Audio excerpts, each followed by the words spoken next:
Hello and welcome to a quick tutorial on the two best ways to make pipes in Maya. So the first option is going to be to bridge two cylinders together. So we're going to start with our cylinder, holding shift right click.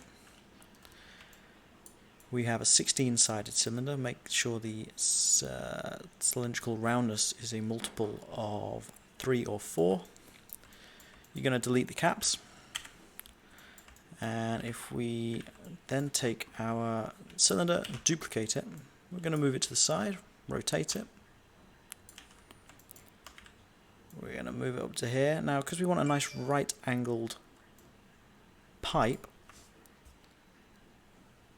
we are going to try and position them equidistant from the middle point. It's hard to explain, but you'll understand once you bevel it. We're going to select them both, shift right click again and press combine. I'm going to delete the history to get rid of our groups. Then we're going to go to edge mode, select both edges here. By holding shift to select both edges, we're going to hold shift and right click, and we're going to hit bridge. It's going to bridge like this, and obviously that's not how we want it to look. So we're going to change the curve type, we're going to change it to blend, and then we're going to add divisions. Add as many divisions as you like. If you're doing a low poly workflow, you want not very many. If you want more, you can add say 10. And that is a very quick pipe here. You'll notice that it's all hard shaded, so you can select all the edges that you want, and then hold shift right click, soften edge. That's the first way to make a pipe. Second way is to use a NURBS curve. So we're going to add our NURBS curve. I have it on my custom shelf here, but if we go to curves and surfaces and press the EP curve tool, which is here, it's going to allow us to draw on this grid. So we're going to draw our very basic curve in whatever shape we like. Going to hit done, and then again we're going to make a cylinder. We're going to move it over to where we started our pipe, and it's important that you put your pipe to where you began your curve.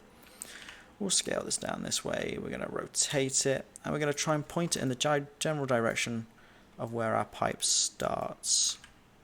So this works well. Then we are going to go to face mode of our cylinder. We're going to select the end faces, and then we're going to shift and left click onto our curve. Now, still holding shift, we're going to go shift right click, and we're going to go extrude face.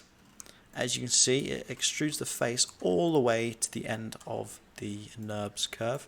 But of course we want it to follow the curve, so we're going to add some divisions and simply slide your divisions up. If we want more, we can type in as many as we want here. And there we go. We now have our NURBS pipe, and this is great for cables or loose piping, whereas the other method would be good for something like sewer pipes, more like hard surface pipes like metals, etc. One nice thing is we can still manipulate our curve. So we can move this, but if we go to our curve here and then hold right click and go to control vertex, and if we go press number 4 to get to the wireframe view, we can select any of these control points and we can move it around, and that allows us to adjust where our pipe goes. Now it won't add more divisions, so if you start to really stretch it, you'll notice it's not added enough divisions on the ends there.